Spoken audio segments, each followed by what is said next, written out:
Monsieur le ministre, Madame la Présidente, mes chers collègues, c'est à regret que je me tiens ici pour défendre cette motion de rejet préalable du projet de loi autorisant la ratification de l'accord de coopération entre la France et les États membres de l'Union monétaire ouest-africaine. Vous avez fait un lapsus, Monsieur le ministre, vous avez dit l'Union économique et monétaire, ce qui n'est pas tout à fait la même chose. Regret parce que j'aurais aimé croire qu'une réforme du franc CFA, initialement appelée, souvenons-nous, franc des colonies françaises d'Afrique, ne l'oublions pas, aurait pu être l'occasion d'un débat approfondi entre tous les pays concernés et d'un véritable changement en profondeur de nos relations économiques et politiques avec les pays de l'Afrique de l'Ouest francophone. Pourtant, rien ne s'est passé comme ça.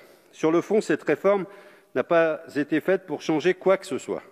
Sur la forme, la méthode pour mener cette réforme confirme la condescendance de la France vis-à-vis de ces pays. Car pour ne rien changer, pas besoin de concertation. Personne n'était au courant de l'annonce de la réforme en décembre 2019 par Emmanuel Macron à Abidjan. Seul son acolyte ultralibéral, Alassane Ouattara, en avait connaissance. Lui qui a été mis en place par les chars français en 2011 et qui est le champion de toute catégorie de la multinationale Afrique à forte composante française. Lui qui vient d'ailleurs de s'arroger un troisième mandat inconstitutionnel au moyen d'une répression implacable des opposants. Quant aux partenaires de l'Union monétaire de l'Ouest africain, l'UMOA, qui gère le franc CFA, à savoir le Bénin, le Burkina Faso, la Côte d'Ivoire, la Guinée-Bissau, le Mali, le Niger, le Togo et le Sénégal, ils n'étaient même pas informés.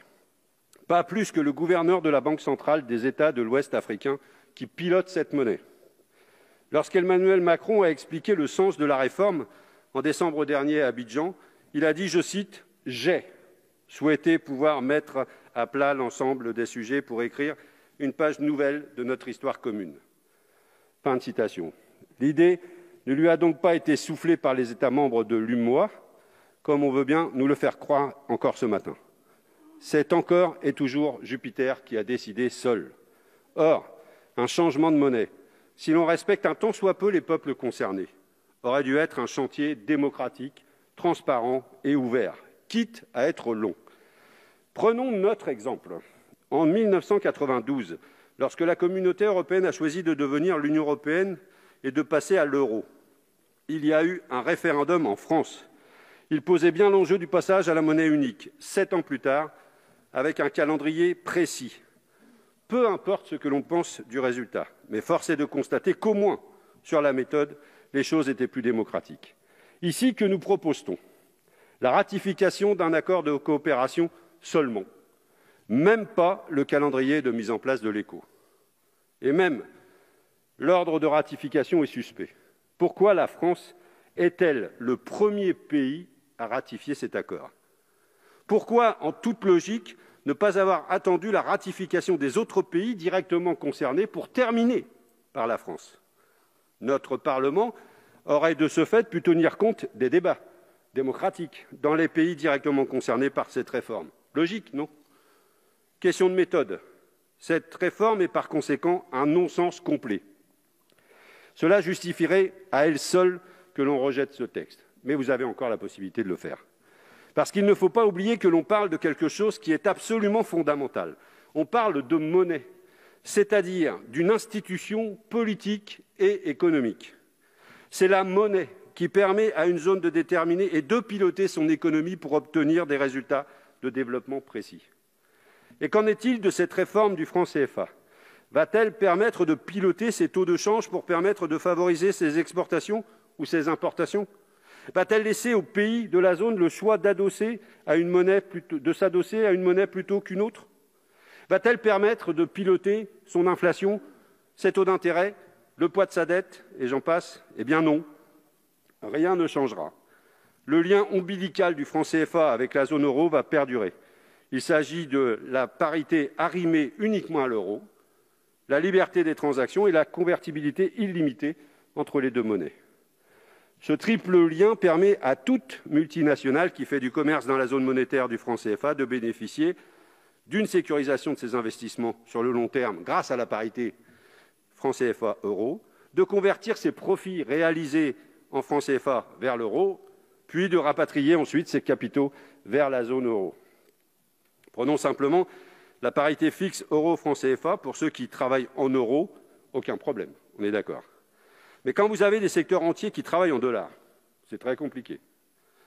L'euro varie tous les jours face au dollar, et donc le franc CFA varie tous les jours face au dollar. Et lorsque les taux de change dollar-euro varient trop, des secteurs économiques entiers, on a connu ça, nous, avant le passage à l'euro, peuvent perdre leur compétitivité du jour au lendemain. L'Agence française de développement avait d'ailleurs tiré la sonnette d'alarme il y a quelques années en indiquant que la parité fixe avait été l'un des principaux facteurs de l'effondrement du secteur du coton au Burkina Faso. Tenons les leçons de l'histoire. Il pourrait donc être dans l'intérêt de certains pays dont les secteurs travaillent avec d'autres monnaies que l'euro de s'arrimer à d'autres monnaies. Le système du franc CFA favorise donc le lien entre zone euro et zone CFA. Cela entrave le commerce entre les membres de l'UMOA et également avec la CEDEAO. Cela explique que 50 ans après les indépendances, l'Europe soit encore le premier partenaire commercial de la plupart de ces pays, alors que le commerce à l'intérieur de l'Afrique entre ces pays représente moins de 15% au total. Ça doit vous parler, Monsieur le Ministre, ce commerce extérieur. Ce chiffre est un véritable échec du franc CFA. À lui seul, il justifierait d'ailleurs sa remise au placard de l'histoire. Il n'y a au sein de l'UMOA aucun mécanisme de solidarité, aucun marché unique, aucune union politique et pas d'intérêt économique, finalement, à partager une monnaie qui serait bénéfique pour chacun de ses membres. Comparons à nouveau avec la zone euro. Malgré une très forte intégration économique et un commerce entre les États membres de la zone euro, on sait tous que les choses sont complexes. Mais là, on a affaire à une union monétaire sans autre forme d'union. Rajoutons à cela le fait qu'en cas de crise, lorsque l'on ne maîtrise pas sa politique monétaire et qu'on ne peut pas laisser filer l'inflation pour diminuer sa dette, le seul outil pour se désendetter est la diminution des dépenses publiques. Ça nous parle aussi ici. Comme dans l'Union européenne, c'est austérité à perpétuité. Le rôle du franc CFA dans la situation économique et sociale catastrophique des États membres de l'UMOA est donc à étudier avec sérieux. Ce n'est évidemment pas l'unique facteur, nous sommes d'accord. Regardons la situation d'un point de vue historique. Dans les années 1980, le FMI et la Banque mondiale ont saigné les pays de l'Ouest africain.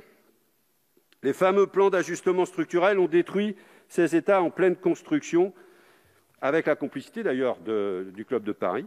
Ils les ont rendus dépendants des cours des matières premières. Ils ont obligé à tout privatiser et à réduire au maximum les dépenses publiques et ont promis un renouveau économique qui n'est jamais arrivé. Évidemment, ces cures d'austérité n'ont jamais fonctionné. L'endettement des pays est donc resté très élevé. Mais avec le franc CFA, il n'a pas été possible de jouer sur l'inflation pour se désendetter. Les pays ont donc continué à diminuer leurs dépenses publiques à des niveaux totalement inacceptables pour leur population, et c'est d'ailleurs ce qui fait qu'ils sont en crise aujourd'hui. Des systèmes éducatifs totalement dégradés, des systèmes de santé inefficaces, des salaires des fonctionnaires si faibles qu'ils ne peuvent empêcher la corruption. Face à ces situations, l'aide publique au développement ne suffit pas à remonter la pente. Pauvreté, inégalités qui explosent, chômage de masse, désespoir de millions de jeunes et exil contraint. Et le pire, c'est que même avec l'aide publique au développement, la zone CFA est encore perdante. Tous les pays de l'UMOA sont dans la liste prioritaire de l'Agence française du développement. Une partie importante de notre APD est donc dédiée à la mise en place de programmes pour ces pays, dont certains consistent à construire des infrastructures. Or, qui est favorisé lorsqu'il s'agit de gagner des marchés dans une monnaie arrimée à l'euro ? Nos multinationales, bien sûr. Le métro d'Abidjan est à ce titre un exemple funeste de ce genre de projet, dénoncé récemment par le sénateur communiste Pierre Laurent. Il a été confié, suite à d'immenses pressions du pouvoir français, sans appel d'offres, à un consortium d'entreprises françaises à un prix astronomique. La transformation du franc CFA en éco ne va donc en rien changer ce système. Les trois choses qui vont changer sont donc le nom, la capacité pour la Banque centrale des États de l'Ouest africain de déposer ses réserves de change ailleurs qu'au Trésor français, l'absence de Français dans la gouvernance de la zone monétaire. Et encore, l'étude d'impact de ce projet de loi dit que la fin de l'obligation de réserve de change au Trésor français ne changera rien dans la tutelle monétaire. Par contre, cette disposition coûtera moins cher à la France. Il n'y aura donc plus à rémunérer les avoirs déposés sur le compte dédié. Voilà qui en dit long d'ailleurs sur l'état d'esprit de ses auteurs. Quant à l'absence de Français dans la gouvernance de la zone monétaire, elle est à nuancer si on lit attentivement l'article 4 du traité. Au sein du comité de politique monétaire de la Banque centrale des États d'Afrique de l'Ouest, une personnalité indépendante et qualifiée sera nommée par le Conseil des ministres de l'UMOA en concertation avec la France. Je ne reprendrai pas ici une petite interpellation de Roselyne Bachelot cette semaine. Ainsi, la France sort par la porte pour mieux revenir par la fenêtre. L'objectif de la France vis-à-vis de l'UMOA est clair, faire taire les critiques populaires sur le franc CFA par une réforme plus que minimaliste. Concernant le nom de cette nouvelle monnaie, c'est une tartufferie, comme j'en ai rarement vu. ECO est le nom du projet de monnaie unique de la communauté des États d'Afrique de l'Ouest, une communauté économique qui englobe tous les États de l'Union monétaire ouest-africain, ainsi que le Cap-Vert, la Gambie, le Ghana, la Guinée, le Libéria, le Nigeria et la Sierra Leone. La CEDEAO, ou ECOWAS en anglais, avait choisi le diminutif de son acronyme anglais pour nom de sa future monnaie. Nous avons affaire ici à une OPA hostile sur l'écho de la CEDEAO. L'objectif de la France vis-à-vis de la CEDEAO est clair. Couper l'herbe sous le pied du projet monétaire de cette zone et imposer son écho comme un fait accompli pour étendre l'influence de sa monnaie à tous les États membres de la CEDEAO. Cet objectif est clairement énoncé dans le rapport de notre commission. Je le cite à la page 22. « Le fait que le changement de monnaie, seul d'un héritage controversé, est susceptible de générer une dynamique politique. » Et je poursuis la citation. « Il peut permettre à d'autres pays aujourd'hui extérieurs à l'UMOA de rejoindre l'ECO. » Mais cet objectif n'est pas du tout été apprécié par les pays concernés. Le Nigeria, poids lourd de la CEDEAO, a évoqué l'implosion de cette zone si la réforme du CFA était mise en place. Et plusieurs États ont condamné cette initiative très officiellement. Vouloir imposer cet écho à toute la CEDEAO est une stratégie très dangereuse. L'exécutif français prend ainsi le risque d'une crise diplomatique dans cette zone déjà en proie à de fortes tensions. L'objectif absolu dans la CEDEAO devrait plutôt être le renforcement des États, de leurs services publics, de leur économie. Seuls ces objectifs permettront d'offrir aux populations des perspectives de vie et de travail sur place. Et seul objectif pour lutter efficacement contre le terrorisme qui ronge toute cette zone.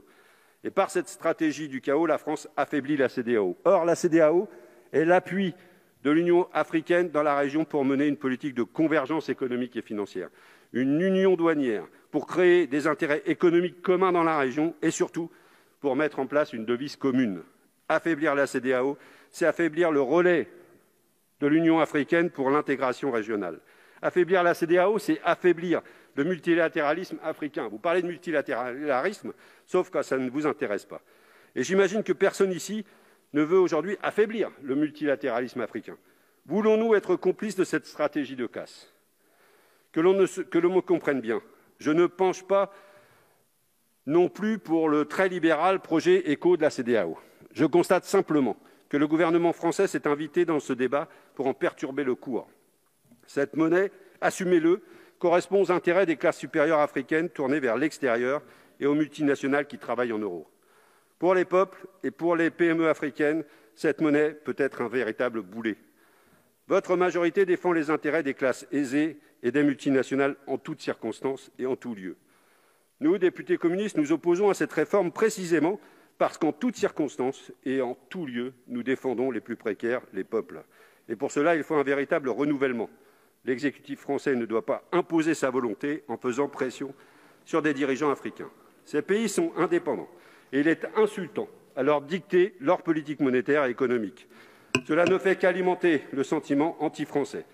Avec cette réforme, nous sommes à 1000 lieues de ce qu'il faudrait faire pour réparer et construire des relations respectueuses, d'égal à égal, de coopération entre nos pays et nos peuples. Et pour finir, il faut se poser la question de l'intérêt d'une telle réforme pour les peuples. Eh bien, à l'occasion de ce travail, nous n'avons rien trouvé. Cette réforme n'est pas faite pour eux. Pourtant, c'est eux qui vont souffrir de ces mauvais côtés.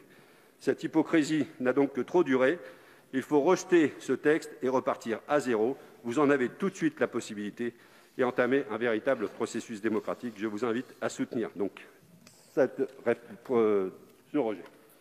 Merci, Monsieur le